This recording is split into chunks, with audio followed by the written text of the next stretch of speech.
Bozeman's market today has definitely slowed down quite a bit as far as total volume goes.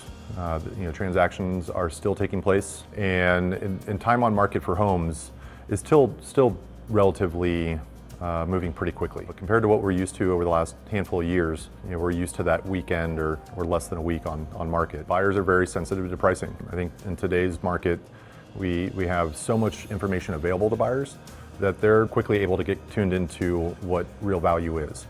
And so if sellers are pushing the market on pricing at all, we're going to see those properties longer. The core thing in today's market is focused on rates. Rates have been elevated for about 6 or 7 months now and have been steadily climbing since the beginning of the year. The big piece with elevated rates is obviously it impacts the buyer the most on their monthly payment. A lot of times that hidden cost is also to the sellers.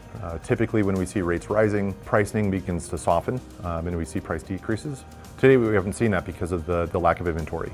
The big topic on that rate piece for sellers is that many sellers that would traditionally be selling because of a life event or the things that typically drive real estate are holding onto their house because they're locked into their 3 to 4% rate. And that prevents them from making that next typical jump up to the next either size up at home or downsize, depending on their situation. And so all of that inventory is still being held back. The problem that I see in the future coming down the line on that is as soon as rates start to taper off and reduce, we may see some of that inventory start to come on slowly, but the amount of buyers that are sitting on the sidelines waiting to purchase because they've been priced out because of rates are going to jump back into the market, and we'll be back to the feeding frenzy that we've kind of seen over the last handful of years. So today's buyer does have some options when it comes to that affordability. First and foremost, it's always got to make sure that it works in your budget. But at the same time, working with a good lender and being able to discuss the options as far as rate buydowns, temporary rate buydowns, and other elements like that make that monthly payment a little bit more palatable. The big thing always is making sure that you're financially secure and having the ability to afford that payment. But at the same time, it's also important to be able to lock up that home that is right for you. And hopefully in the future, as we see rates decline, there'll be a little bit more options to make that home more affordable and more budget friendly as time goes on. If the interest rates do drop, pricing will still remain firm and be supported because there are so many buyers that are waiting on the sideline that want to purchase here in Bozeman or make that next move up. And as those rates drop, more and more people are going to be jumping off the sideline and back into the market, hoping to find their perfect home.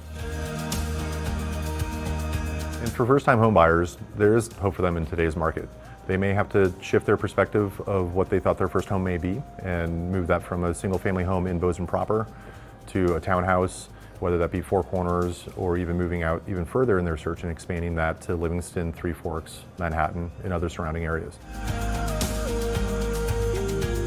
When it comes time to pricing your home in today's market, understand that we're not in yesterday's market.